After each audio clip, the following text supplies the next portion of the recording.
بسم اللہ الرحمن الرحیم الحمدللہ رب العالمین والصلاة والسلام علی سیدنا مولانا محمد سید الاولین والآخرین وعلی آلہ واصحابہ اجمعین اما بعد۔ گزشتہ ہم نے سورہ النحل کا آغاز کیا تھا اور پہلا رکوع پڑھا تھا، جس میں اللہ تعالیٰ نے ایک خاص بات بیان فرمائی تھی کہ انسان جو معمولی نطفے سے پیدا ہوا ہے، جس کی اپنی کوئی اصلیت، کوئی حقیقت، کوئی ویلیو، کوئی وقت نہیں ہے، جب اس کو ایک انسان کی شکل میں سارے نعمتوں سے مزین کیا گیا، سماعت دی گئی، بصارت دی گئی، عقل دی گئی، اور وہ دنیا میں کچھ کرنے کے لائق بنا، تو پھر وہ اکڑتا ہے اور اپنے آپ کو کچھ سمجھتا ہے، جبکہ اس کی اپنی کوئی حیثیت، حقیقت ہی نہیں ہے، اور اس کی سرکشی اور اس کی بے راہ روی کا حال یہ ہے کہ وہ اپنے ہی بنانے والے کے ساتھ انحراف کرتا ہے، اس کا ہی کفر کرتا ہے۔ جس نے اس کو بنایا اس سے روگردانی اختیار کرتا ہے، اور جس کے ہاتھ میں کچھ بھی نہیں ہے اس کی عبادتیں کرتا ہے۔ انسان کو سب سے پہلے یاد رکھنا چاہیے کہ اللہ تعالیٰ کی جو نعمتیں ہیں انسانوں کو جو حاصل ہوئی ہیں، کچھ نہیں تھے، انسان کو کچھ بنا دیا گیا، اس کے بعد پھر ایک ایک نعمت دی گئی۔ اب وہ نعمتوں کا اللہ تعالیٰ ایک کے بعد ایک اظہار فرما رہا ہے۔ سب سے پہلے جانوروں کا ذکر کیا کہ جانوروں کو اللہ تعالیٰ نے انسانوں کے لیے پیدا کیا، کتنے کام میں آتے ہیں جانور انسان کے، خاص طور سے چوپائے، اسی پر سواری کرتے ہیں انسان، اسی کا گوشت کھاتے ہیں، پھر اسی سے اپنا لباس بناتے ہیں، پھر زیب و زینت کا سامان بھی انہی چوپایوں سے حاصل کرتے ہیں، اور پھر آنکھوں کی ٹھنڈک بھی ان کو ان جانوروں سے ملتی ہے، خاص طور سے جب وہ چرنے کے لیے جاتے ہیں ریوڑ کی شکل میں صبح صبح، اور پھر کھیت سے چر کر گھر کو لوٹتے ہیں، تو عجیب و غریب خوشنما منظر ہوتا ہے۔ یہ تمہاری مشقتوں کو دور کرنے کے لیے، تمہیں آرام و سکون پہنچانے کے لیے، تمہاری رضا بنانے کے لیے اللہ تعالیٰ نے جانوروں کو پیدا کیا، چوپایوں کو پیدا کیا۔ پھر ان چوپایوں میں بھی کئی قسم کے چوپائے ہیں، اونٹ ہے، گھوڑے ہیں، خچر ہے، گدھے ہے، یہ سارے تمہاری ضرورت کے لیے پیدا کیے گئے ہیں۔ اور پھر آگے بھی اللہ تعالیٰ ایسی کئی چیزیں پیدا کرے گا جو تمہاری سواریاں بنیں گی، تم کو ابھی اس کی خبر نہیں ہے، ابھی تم اس کے بارے میں جانتے بھی نہیں۔ جب وقت آئے گا، دنیا ترقی کرے گی، تو ایسی ایسی نئی نئی سواریاں بھی تمہارے چلنے پھرنے اور تمہارے ادھر سے ادھر نقل مقام کرنے کے لیے تیار کی جائیں گی۔ یہ سب اللہ تعالیٰ کے ذمہ کرم پر ہے۔ انسانوں کو تو وہ سب کچھ دیتا ہے جو انسانوں کو ضرورت ہے۔ اب ہدایت کے راستے پر آنا یہ سب کے بس کی بات نہیں ہے۔ اس میں اچھے لوگ بھی ہیں جو ہدایت کے راستے پر آتے ہیں، اور برے اور سرکش لوگ بھی ہیں جو برے راستے پر جاتے ہیں۔ دنیا میں غلط راستے بھی بنائے گئے ہیں، اچھا راستہ بھی بنایا گیا ہے۔ اب اللہ تعالیٰ نے جہاں چوپایوں کا ذکر کیا، وہیں آسمان سے پانی نازل کرنے کا بھی ذکر کیا گیا کہ پانی کتنا اہم ہوتا ہے انسان کی بقا کے لیے، اس کا ذکر اس رکوع میں ہو رہا ہے۔ اعوذ باللہ من الشیطان الرجیم۔ هو الذی انزل من السماء ماء لکم منہ شراب ومنہ شجر فیہ تسیمون۔ صدق اللہ العظیم۔ یہ رکوع جو آج ہم پڑھیں گے وہ آیت نمبر 10 سے آیت نمبر 21 تک ہے۔ اس میں اللہ تعالیٰ اپنی شان بیان فرما رہا ہے کہ اللہ وہ ہے جس نے آسمان سے تمہارے لیے پانی اتارا، اور یہ پانی کس کس طریقے سے تمہارے کام میں آتا ہے، غور کرو تو سمجھ میں آئے گا۔ کچھ پانی تم اپنے پینے کے لیے رکھتے ہو، تمہارے استعمال کے لیے، پھر کچھ پانی جو زمین میں جاتا ہے تو وہی پانی سے سبزہ اگتا ہے، جھاڑ اور پودے بنتے ہیں، پھر یہی جو سبزہ ہوتا ہے، جو جھاڑ ہوتے ہیں جس کے اندر تم کو پھل پھول حاصل ہوتے ہیں، تمہارا اناج نکلتا ہے، وہ اپنی جگہ پر۔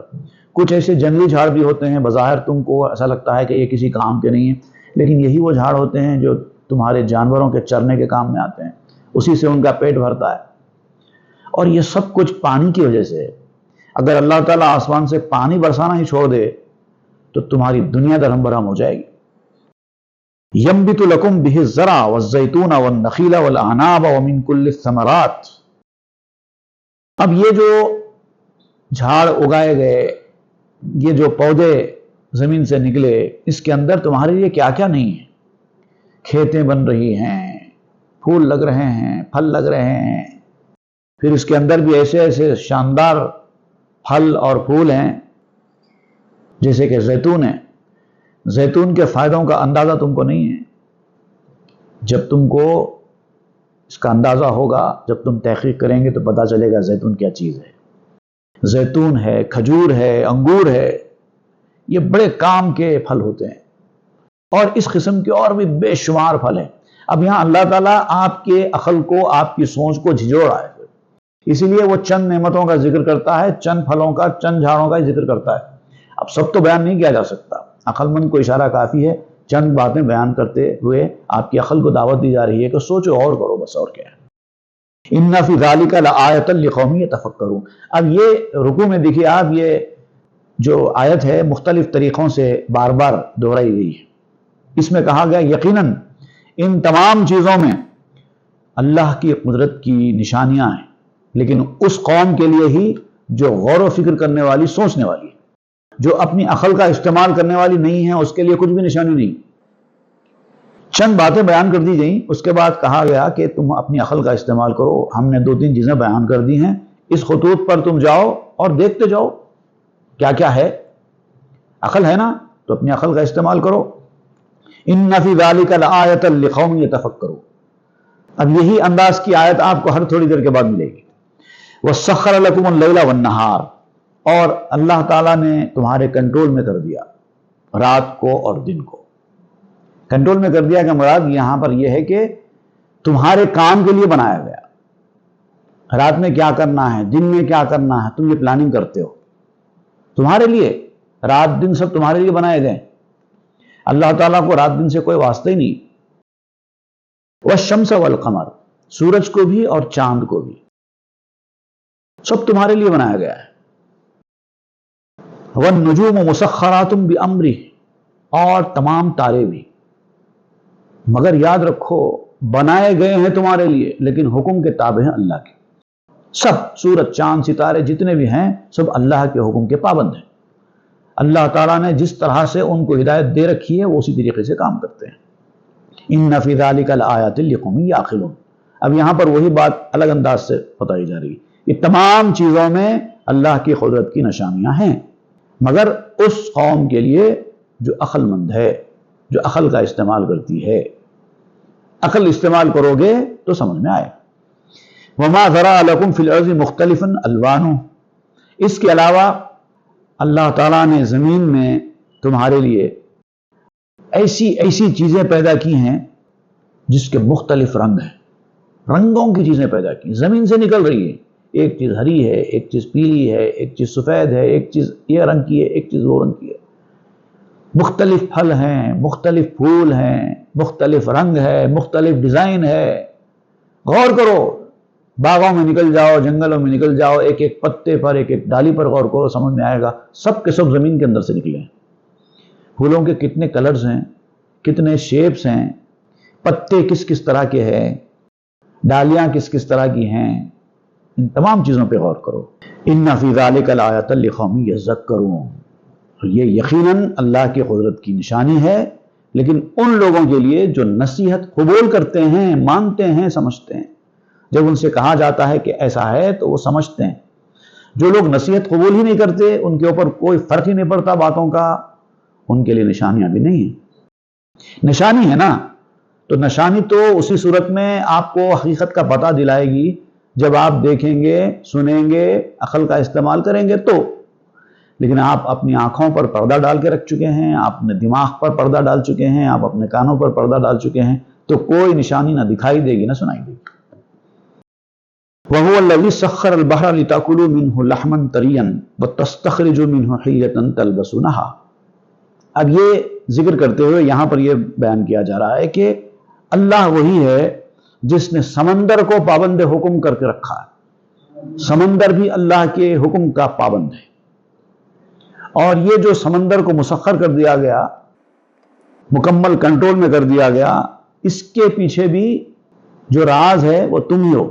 تم کھائیں گوشت، جیسے جانوروں کی مختلف فائدے بیان کیے گئے، ویسے ہی سمندری مخلوق ہے، سمندر میں اس مخلوق کو پالا پوسا جاتا ہے، بڑی بڑی مچھلیاں، بڑے بڑے شاندار قسم کے نئے نئے طریقے کے خوبصورت سمندری مخلوق، وہ سب تمہارے لیے بنائی گئی ہے، تازہ تازہ گوشت تم کو ملے کھانے کے لیے۔ وَتَسْتَخْرِجُ مِنْهُ حِلْيَةً تَلْبَسُونَهَا، اور پھر تم اس کے اندر جا کر اس کے اندر سے زیور نکالو، قیمتی قیمتی زیور، موتی، ہیرے، جواہرات سب سمندر کے اندر رکھے گئے ہیں تاکہ تم پہن سکو۔ اب دیکھیے اللہ تعالیٰ نے اس دنیا میں آسمان، زمین اور سمندر، ہر جگہ انسانوں کے لیے ہر چیز رکھی ہے۔ اب یہ ملے گی اس کو جو غوطہ لگائے گا، جو تحقیق کرے گا، جو ریسرچ کرے گا، جو اس سہولت سے فائدہ اٹھائے گا۔ ہوا کے اندر بھی صلاحیتیں ہیں جو اللہ تعالیٰ نے رکھی ہیں، مگر اس کے لیے ہی ہے جس نے کوشش کی اور اس سے استفادہ کیا۔ آج دیکھیے آپ اللہ تعالیٰ کی بنائی ہوئی ہر چیز میں، ایون ٹیکنالوجی کو آپ لے لیجئے، ادھر سے ادھر آواز جا رہی ہے بغیر کسی وائر کے وساطت کے، ہوا میں سے۔ اللہ تعالیٰ نے پہلے ہی رکھی ہے یہ ہوا میں صفت، لیکن بہت دیر کے بعد، کئی صدیوں کے بعد لوگوں کو سمجھ میں آیا۔ ایسی کئی چیزیں ہیں، آدم علیہ السلام کے زمانے سے وہی ہوا ہے، آج بھی وہی ہوا ہے، لیکن پہلے کے لوگوں نے اس سے استفادہ نہیں کیا تھا، ترقی نہیں کی تھی نا۔ آج ترقی کر لی، اب ایک نئی نئی چیز ہو رہی ہے، انسان کی عقلیں حیران ہو رہی ہیں کیا کیا ہو رہا ہے، کیسی کیسی چیزیں ایجاد ہو رہی ہیں۔ تو جو محنت کرے گا، جو اس میدان میں آئے گا، اس کو یہ چیز حاصل ہوگی۔ اللہ تعالیٰ نے تو رکھ دی۔ وَتَرَى الْفُلْكَ مَوَاخِرَ فِيهِ وَلِتَبْتَغُوا مِنْ فَضْلِهِ، اور تم دیکھتے ہو کشتیوں کو کہ موجوں کو چیرتے ہوئے کیسی کشتیاں آگے بڑھ رہی ہیں۔ آپ سمندر کی حقیقت کا اگر جائزہ لیں تو سمندر اتنی خطرناک چیز کا نام ہے کہ بڑے بڑے جہازوں کو ایسی آسانی کے ساتھ ختم کر سکتی ہے، لیکن آپ دیکھیں چھوٹی چھوٹی کشتیاں بھی سمندر کے اوپر تیرتے ہوئے ایسی نکل جاتی ہیں جیسے کہ سمندر کچھ ہے ہی نہیں۔ سمندر کی گہرائیوں سے ان کشتیوں کا کوئی واسطہ ہی نہیں ہوتا، اس کی سطح کے اوپر سے آسانی سے تیرتی ہوئی نکل جاتی ہیں۔ تو سمندر کو بھی اللہ تعالیٰ نے انسانوں کے لیے مسخر کیا ہے، تبھی تو یہ سب کچھ ہو رہا ہے، اور یہ اس لیے ہے تاکہ تم تلاش معاش میں ادھر سے ادھر ملک کا سفر کر سکو، جہازوں میں بیٹھ کر ادھر سے ادھر جا سکو، اپنی تجارت کر سکو، اپنی روزی روٹی کما سکو۔ وَلِتَبْتَغُوا مِنْ فَضْلِهِ، اللہ کے فضل سے کچھ حصہ حاصل کر سکو۔ فضل سے مراد یہاں پر روزی روٹی۔ وَلَعَلَّكُمْ تَشْكُرُونَ، اور اس کے بعد پھر تم اللہ کا شکر ادا کر سکو۔ جب انسان کو بھوک لگتی ہے اور پیٹ بھر کے جب اس کو کھانا ملتا ہے تو پیٹ میں جا کے ریلیکس ہوتے ہی اس کو ایک قسم کا اللہ کا شکر ہے منہ سے نکل جاتا ہے۔ تو یہ ایک انسانی مزاج ہے۔ تو اللہ تعالیٰ یاد دلا رہا ہے کہ ہم نے کب کب کیسے کیسے تمہاری ضرورتیں پوری کی ہیں، اور یہ سب اس لیے کی ہیں تاکہ تم ہمارا شکر کر سکو۔ وَأَلْقَىٰ فِي الْأَرْضِ رَوَاسِيَ أَن تَمِيدَ بِكُمْ وَأَنْهَارًا وَسُبُلًا لَعَلَّكُمْ تَهْتَدُونَ، اور پھر یہ بھی دیکھو کہ اللہ تعالیٰ نے زمین کے اندر کتنے اونچے اونچے پہاڑ ایسے ٹھوک دیے ہیں زمین کے اندر کہ وہ اپنی جگہ سے ہلتے تک نہیں ہیں۔ زلزلے بھی آ جاتے ہیں مگر ایسے پہاڑ بھی ہیں جو اپنی جگہ سے جنبش تک نہیں کرتے۔ رواسی جو ہے ایسی چیزوں کو کہتے ہیں جو ایک بار کسی مقام پر ٹک جائے تو ہلتا نہیں، اس کو توڑ کر ہی نکالنا پڑے گا، ہلے گی نہیں۔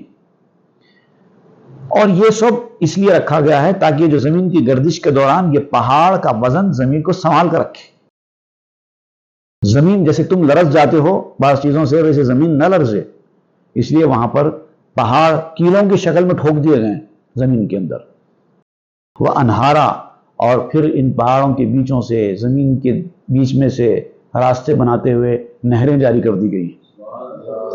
ایکسیلریشن ڈیو ٹو گریوٹی زمین کے اندر پیدا کی گئی ہے تاکہ نشیبی علاقوں میں، بالائی علاقوں سے پانی بہتا ہوا آئے اور راستے میں سب کو پانی سے استفادے کا موقع مل جائے۔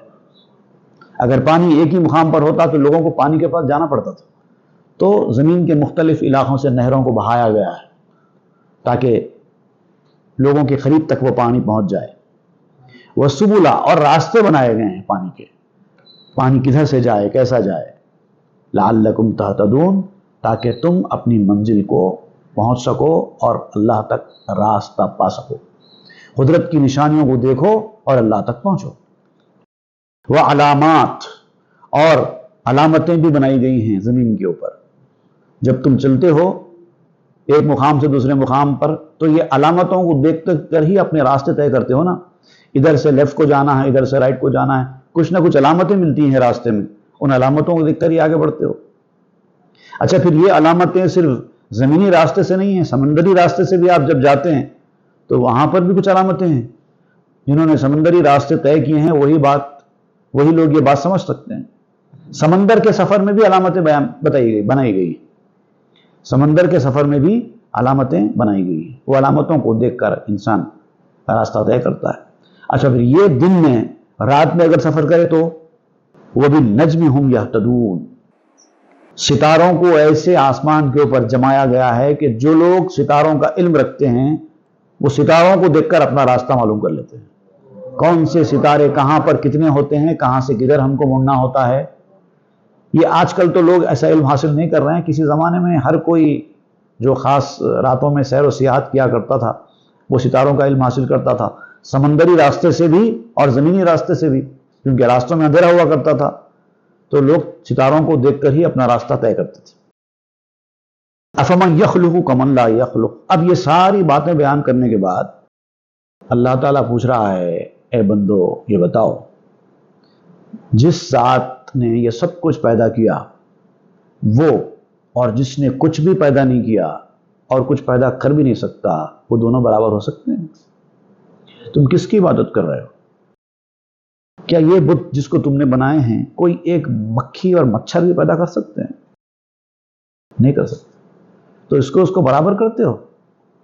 افلا تذکرون، کیا تم اتنا بھی غور نہیں کرتے؟ تم تو انسان ہو، اشرف المخلوقات ہو، تمہیں عقل دی گئی ہے سمجھنے کے لیے، بڑی بڑی ایجادات کر رہے ہو، ترقی کی باتیں کر رہے ہو، اتنی چھوٹی بات سمجھ میں نہیں آئی؟ اتنا سب کچھ جس نے بنایا، یہ تو خیر جو باتیں بیان کی گئی ہیں نا، جتنے اللہ تعالیٰ اس رکوع میں بیان کر رہا ہے نشانیاں اللہ کی آیتوں کی، یہ تو خیر ایک اسمیٹرنگ آپ اس کو کہہ سکتے ہیں، a handful of examples آپ کہہ سکتے ہیں۔ اللہ تعالیٰ نے 0.0001% بھی بیان نہیں کیا ہے۔ یہ مشت نمونہ از خروارے بولتے اس کو، small sample from a large mass, یہ وہ بیان کیا گیا ہے صرف تم کو سمجھنے کے لیے اتنا کافی ہے۔ وَإِن تَعُدُّوا نِعْمَتَ اللَّهِ لَا تُحْصُوهَا، مگر جو اللہ کی نعمتیں ہیں نا، اصلی نعمتیں، وہ تو اتنی ہیں کہ اگر تم بیٹھ جاؤ گننے کے لیے تو تمہاری پوری عمر ختم ہو جائے گی، تب بھی تم نہیں گن پاؤ گے، تم گن ہی نہیں سکتے، اتنی نعمتیں ہیں۔ ان اللہ لغفور الرحیم، بے شک اللہ تعالیٰ غفور الرحیم ہے۔ واللہ یعلم ما تسرون وما تعلنون، اور یہ بات بھی یاد رکھو کہ اللہ تعالیٰ نے یہ سارے قدرت کے کرشمے جو دکھائے ہیں اس کے ساتھ ساتھ وہ ہر چیز کا جاننے والا ہے، جو تم ظاہر کرتے ہو وہ بھی وہ دیکھتا اور جانتا ہے، اور جو تم ظاہر نہیں کرتے چھپا کے رکھتے ہو وہ اس کا بھی جاننے والا ہے۔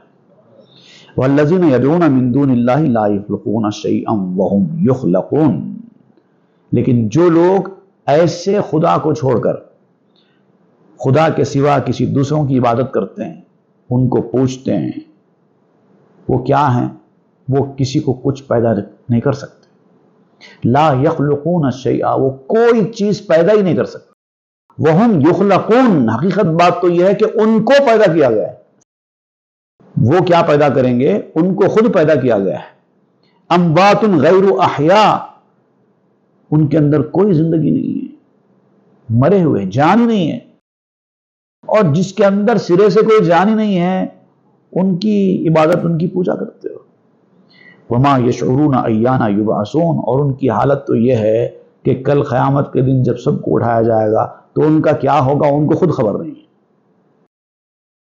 ان چیزوں کا جن کو یہ عبادت کرتے ہیں کیا ہونے والا ہے ان کو خود اس کی کوئی خبر نہیں ہے کیا ہونے والا ہے۔ اب ایسے لوگوں کی ایسی چیزوں کی عبادت کرنا کون سی عقل مندی ہے؟ وہ خدا اکیلا خدا ہے۔